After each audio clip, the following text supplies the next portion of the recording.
Muy buenas, ¿qué pasa, cosmonautas? ¿Todo bien? ¿Todo de booty? Espero que sí. Ya tenemos por aquí el vídeo con mis últimas lecturas. 6 reseñas de 6 cómics que me han acompañado durante el mes de julio. Reseñas variaditas en el que le damos espacio tanto al manga como al cómic nacional y por supuesto al indie americano. Con hueco también para un clásico del cómic de superhéroes que, bueno, supuso un antes y un después en el género. Por cierto, yo soy David García y esto es Cosmic Comics.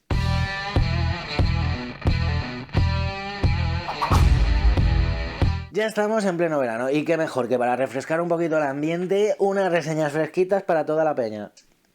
Ya sabéis que creo que en la variedad está el gusto y de ahí el surtido de reseñas variadas que os traigo hoy. 6 títulos distintos, 6 cómics que me han acompañado durante este mes, 6 estilos bien distintos, obras más clásicas, varias novedades y la firme intención de hacer que piquéis con alguno de los cómics que traigo por aquí. Pero basta ya de cháchara vacía y guacua y vamos al meollo del asunto, a lo importante que ya lo estaréis esperando, que son las reseñas. Vamos al lío. Venga, empezamos con un poquito de manga, con estos dos tomos de La chica a la orilla del mar, de Inio Asano. Historia autoconclusiva en estos dos tomitos, bueno, muy del rollo de Inio Asano. Cortesía, en este caso, de Ignacio, que me los ha prestado yo, la verdad, se lo agradezco un montón, que sabe que estoy entrando en este inquietante maestro. Una obra bastante más asequible que es un Ijigahara Holograph, obra con la que yo me estrené con Inio Asano, pero bueno, igual de inquietante y perturbadora. Aquí están los grandes temas del maestro, como el dolor, la soledad o el vacío existencial. Publicado originalmente en Japón por Octa Publishing, es aquí mi querida Milky Way quien lo ha traído en este formato B6 de 216 páginas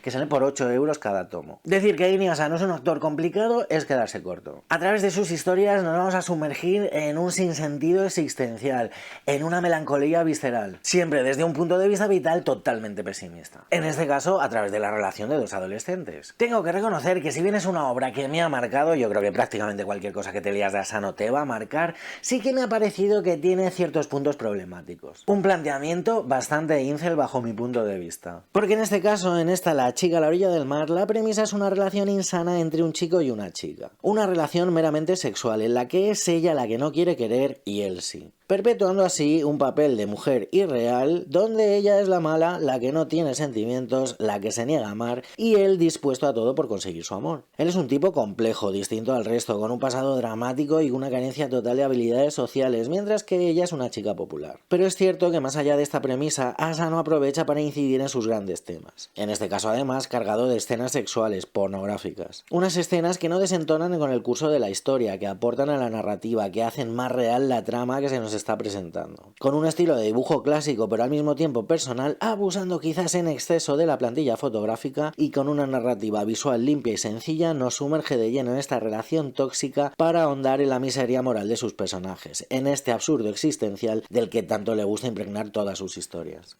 Nada puede salir bien en la trama propuesta y aún así al final rubrica ese sentimiento incel que acompaña a toda la reflexión que el maestro nos arroja a la cara. Y esto es lo que más me ha chocado de esta obra. Una obra que me ha fascinado en lo formal, que cuenta perfectamente y sin artificios lo que quiere contar, que hasta cierto punto me ha gustado, pero que claramente tiene una reflexión final que me provoca arcadas. Y es que no hay lugar a la crítica. La presentación de toda la trama es tan aséptica que al final se traiciona a sí misma con un final tan parcial en la que nos presenta al chico prácticamente como un héroe y a la chica como una villana. Por cierto, que si te está molando el vídeo le puedes dar un buen like, te puedes suscribir si todavía no lo habías hecho y ya sabes que si le das a la campanita activas las notificaciones para poder estar al loro de todo el contenido que sacamos aquí en Cosmic Comics. Dale al like, jolines, que nos viene de rechupete. Otro manguita te traigo por aquí, en este caso este primer tomo de Lady Snowblood, recomendación de Fátima. Una historia muy dura de sexo, venganza y violencia. Una obra que inspiró descaradamente el Kill Bill de Quentin Tarantino. Una obra con un arte que se sale de lo normal y una historia terrible que nos salpica de sangre desde la primera viñeta. Publicado originalmente en Japón por Kadokawa Shoten, es aquí Planeta quien lo ha traído en este formato cartoné de 512 páginas que sale por 25 lereles. Primer volumen de 2, otra de las similitudes con la obra de Quentin Tarantino. Un primer volumen que por cierto termina con un cliffhanger tremendo. Una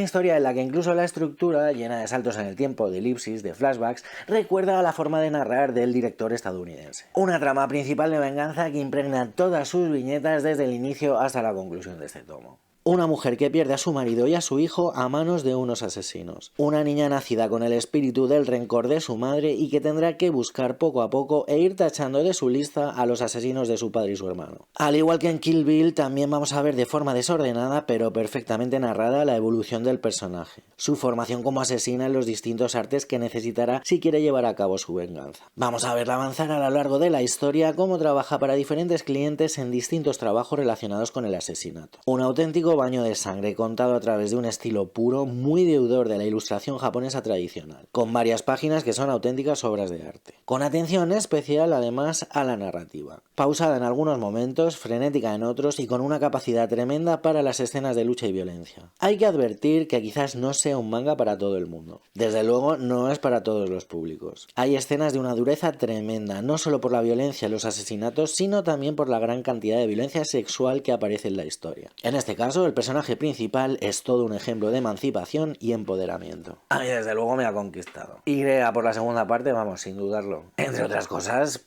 por el tremendo cliffhanger con el que termina este primer tomo. Es curioso además, si conoces la obra de Tarantino, ir siguiendo todas esas similitudes con Kill Bill, porque son muchas, tanto a nivel argumental como formal y de estructura. Sí, Kill Bill es un homenaje tremendo al cine asiático, pero su base viene tremendamente y sin ningún tipo de descaro de este Lady Snowblood. Descaradamente.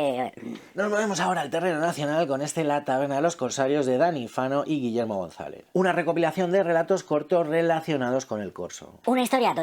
Una apuesta totalmente didáctica en la que vamos a ver a través de unas historias contadas en una taberna cómo funciona el mundo de los corsarios. Publicado originalmente por Grafito Editorial en este formato cartoné de 80 páginas que sale por 18 pavetes. Lo primero que me llama la atención de este volumen es la gran cantidad de información que tenemos en su interior y bueno, la calidad de su dibujo. Un trabajo con una clara intención didáctica sobre la actividad del corso. Hay una diferencia clara entre piratas y corsarios y estos segundos trabajaban amparados por la ley y siguiendo en muchos casos una serie de normas. Olor a madera vieja, a barril de vino, a salitre y yodo, así se nos presenta esta historia, formada por varias historias cortas en las que vamos a ver a varios protagonistas históricos narrando sus aventuras como corsarios empleados por la corona. Unos relatos con unos enclaves históricos rigurosos que nos llevan mar adentro entre arcabuces, espadas y botines requisados. Vemos que el trabajo de documentación ha sido exhaustivo, no hay más que ver la bibliografía y toda la información recopilada y presentada con cada historia. Comercio internacional, maniobras navales, arrojo, coraje y la siempre presencia del dinero y del sistema, que enviaba a los corsarios a tomar botines de las naciones con las que la corona estaba en guerra. La llamada patente de corso permitía a estos rufianes afanarse los cargamentos de los navíos mercantes de las naciones enemigas, tal y como hacían exactamente otras naciones, pero quizás con un grado de burocracia y control mayores que, por ejemplo, los piratas al servicio de la corona británica. Todo aglutinado con un excelente recurso como es el de la taberna en la que se cuentan todas las historias presentadas. Entretenido de leer, muy didáctico y con un apartado gráfico brutal, tanto a nivel narrativo como de estilo. Con un trabajo de color muy a la europea. Con cierto regusto a la B de franco-belga, que le sienta muy bien a esta historia. Un tremendo viaje hasta estos puertos de Guipúzcoa en los que se armaban estos navíos con destino a mar abierto en busca de fortuna y gloria. En busca de fortuna y gloria. Fortuna y gloria. Cambiamos de registro y nos movemos hasta este clásico del género superheroico, este primer volumen de La cosa del pantano de Alan Moore. Cortesía en este caso de nuestra amiga Kiri, que nos lo ha dado por la patilla. Muchas gracias, maja. Uno de los pilares del cómic de género y el primer trabajo mainstream de Alan Moore en Estados Unidos. Una herejía que tenía pendiente desde hacía muchísimos años, a la que no me atrevía a entrar, pero que estoy disfrutando muchísimo. Publicado originalmente por DC Comics, es aquí ECC quien lo ha traído en este formato cartoné de 208 páginas que en su momento costaba 17,95 €. Ojito, que es una edición bastante difícil de conseguir hoy en día. Bueno, a cambio tenéis disponibles varias ediciones, entre ellas los Pocket, de los que ha salido ya el tercer volumen. Si algo consiguió Karen Berger, editora de DC Comics y fundadora del sello Vértigo, fue revolucionar el mundo del cómic americano. Una de las grandes apuestas de DC Comics fue llevarse desde este lado del Atlántico al británico Alan Moore. En esta cosa del pantano, este tomo contiene los números 20 a 27 de The Swamp Thing Saga. Bueno, el carácter renovador va más allá de lo imaginado. El señor Moore, que poco después deslumbraría al mundo con obras como V de Vendetta, Watchmen, cogió un personaje casi olvidado de tercera y creó una de las mejores historias de superhéroes jamás contadas, apostando totalmente por el misterio sobrenatural y el terror, algo que encaja a la perfección con la mitología de la Cosa del Pantano, crea un nuevo origen para el personaje y le da una personalidad nunca antes vista. Respetuoso con el elenco de secundarios, Moore nos sumerge poco a poco en una historia que en este primer volumen sirve un poco de presentación y declaración de intenciones, contando además con ese número 21, Lección de Anatomía, que hoy en día es uno de los números más memorables de la historia de DC Comics. Acompañado por Steven Bissett a los lápices y John Totleben a las tintas, nos lleva hasta esos cayos de Luisiana, al Bayou, donde mora la Cosa del Pantano. Un dibujo sucio lleno de tinta, con un estilo que quizá recuerda un poco a ese primer Sam Kidd de los primeros números de The Sandman, y que también le viene a una historia de este estilo. Profundidad en los personajes, las tramas y los temas de los que nos habla Moore, y una calidad literaria en los textos que contrasta con lo que normalmente podíamos ver en aquel entonces en un cómic de DC. La llegada de Alan Moore al mercado americano supuso un antes y un después en la industria. La renovación de un personaje como este sería solo el inicio de toda una revolución que cambiaría por completo ciertos aspectos del cómic de superhéroes. Podríamos decir que estamos ante uno de los pilares del género. Y me da la impresión, sin haber leído los siguientes tomos, que lo mejor está todavía por venir. La facilidad de Alan Moore para crear historias que nos atrapan de principio a fin queda patente en este su primer trabajo para DC Comics. Venga, y vamos con otro indie americano, en este caso bastante más actual, este tercer tomo, tercer volumen ya, de Homesick Pilots. Oye, un auténtico descubrimiento este cómic. No me cansaré de decir que esta no es una historia de Casa Encantada más. Todo el tratamiento de la premisa, el desarrollo y la conclusión han sido una maravilla. Publicado originalmente por Image Comics, es aquí Monstruos quien lo ha traído, en este formato cartoné de 144 páginas que sale por 19,90 €. Y es que últimamente Monstruos está apostando por cómic indie americano de muchísima calidad. Y yo que me alegro. Como le pasa también al próximo título que reseño por aquí. ¿Cuál será? En este caso, historia de fantasmas de Casa Encantada con un resultado muy renovador y tremendamente entretenido. Una obra muy original que la verdad da gusto leer. Que te atrapa con su color y su historia, con sus personajes y sus diseños. Y sus diseños. Sí. Es cierto que tiene muchísimo peso gráfico, pero tanto su argumento como su estructura de guión también molan un montón. Además, es que durante toda la saga de Homesick Pilots se ha jugado con una serie de referencias punk y grunge de los años 90 de las que yo como lector soy un target total. Pero más allá de estas referencias, más allá de esta estética noventera de camisa de cuadros y pantalón vaquero roto, hay detrás toda una historia. Una historia de género, sí, de fantasmas y Casa Encantada, pero con una interacción entre los personajes muy cuidada y una lógica dentro de su propio universo bastante conseguida. En este caso, más que una historia lineal, que lo es, nos encontramos con tres grandes arcos bastante diferenciados. Tres arcos con tres bloques de información distintos, y no solo como el clásico esquema de presentación, nudo y desenlace, que también, sino tres bloques temáticos que confluyen de forma perfecta para darnos a conocer mejor los entresijos de la historia. Aparte, es que este Homesick Pilots estéticamente es una pasada. Gráficamente acertadísimo a todos los niveles, diseño, narrativa, estilo y sobre todo, para mí, el mayor de todos sus logros, el trabajo de color.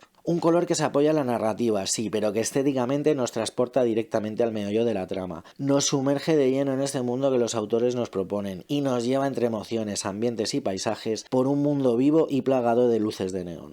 Homesick Pilots es también una historia de amistad adolescente, y una buena muestra de este periodo de nuestras vidas en el que todo parece un desastre, en este caso lo es. Un periodo de nuestras vidas en el que la vida todavía está a medio vivir, donde las experiencias se viven más intensamente y donde la perspectiva de la edad y la madurez todavía está algo distorsionada. Homesick Pilots es el cómic que quiero leer. Entretenido, divertido, con feeling, con cierto aire retro pero renovador al mismo tiempo, con una serie de referencias pero con propuestas nuevas tanto formales como temáticas. Un cómic fácil de leer pero que invita a la reflexión, sencillo pero profundo y con un componente estético fuera de lo común. Quizás no sea el mejor cómic que he leído este año, pero sí que es de los que más he disfrutado, de principio a fin. Un cómic que sigue toda una lógica interna y que es fiel a sí mismo. Macarra, callejero, vital pero con corazón e imaginativo. ¡Qué maravilla, Homesick Pilots! Y terminamos ya por hoy con otro de los grandes títulos del indie americano de los últimos tiempos, este Coda de Simon Spurrier y Matías Vergara. Una auténtica maravilla dentro del género fantástico. Una vuelta de tuerca a las historias fantásticas de siempre. Un cierre perfecto para una obra que, al igual que el Elemento H, me ha turboflipado. En todos los sentidos. Tanto gráficamente como a nivel argumental. Publicado originalmente por Boom Studios, ha sido aquí Monstruos quien lo ha traído en este cartoné de 112 páginas que sale por 18,90 €. Y es que El tándem de Spurrier y Vergara funciona muy bien. Ya lo demostraron y perdón por insistir una vez más en ese Step by Bloody Step todavía inédito aquí en España. En este caso, un ejercicio de cómic fantástico en el que nada es lo que parece. Unas tramas llenas de giros, con alguna trampa, pero bueno, con un resultado final sobresaliente. Una historia de corte clásico con un montón de componentes de la literatura fantástica, pero bueno,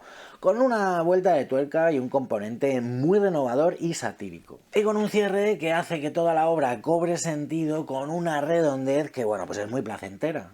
Coda es una historia socarrona, hasta cierto punto cínica, que busca premeditadamente darle la vuelta a los conceptos preconcebidos que tenemos de los tropos de la fantasía heroica. Y lo hace estupendamente. En medio justo de esa fina línea entre el homenaje y la sátira, con un estudio de personajes complejo, con un apartado gráfico y narrativo brillante, con unos giros de guión sorprendentes pero al mismo tiempo lógicos, y una creación de mundo muy currada. Pero la historia de Coda, el fondo de la historia de Coda, es el de la relación entre este bardo, Hum, y Serka, su esposa. Más allá de toda la distopía post-apocalíptica y la meta-reflexión sobre el propio género, escondida detrás de las batallas, la magia y los coloridos escenarios que Vergara propone, está la relación de este matrimonio malavenido. La idea del amor genuino, de apoyar a tu pareja no matter what, a toda costa. De ese compañero de viaje vital al que no deberías juzgar, al que deberías aceptar por completo y no tratar de cambiar bajo ningún concepto. Y es que en estos tiempos que tan en entredicho está el amor romántico, son necesarias estas historias de deconstrucción de las relaciones, de ese amor sólido necesario para que una pareja funcione, más allá de ensoñaciones, castillos de arena e ilusiones creadas por el bombardeo de historias tóxicas sobre el amor romántico. Una historia épica que habla en contra de la épica. Una historia fantástica que pone en evidencia los tropos más manidos de la literatura fantástica. Con sentido del humor ácido, sí, pero también con un halo de esperanza hacia el futuro. Una historia entretenidísima, con corazón, con unas reflexiones muy interesantes, tanto las metalingüísticas como las más humanas, con un elenco de personajes secundarios que es una delicia. Y ojo, un trabajo de arte de Matías Vergara espectacular. Este mes de septiembre sale en Estados Unidos el primer número de la secuela de este Coda. Yo desde luego voy a estar atento y en cuanto esté disponible el TPB recopilando los primeros números, vamos, se viene a casa de cabeza. Bueno, como todos los meses habréis visto que vengo con un contenido bastante variadito,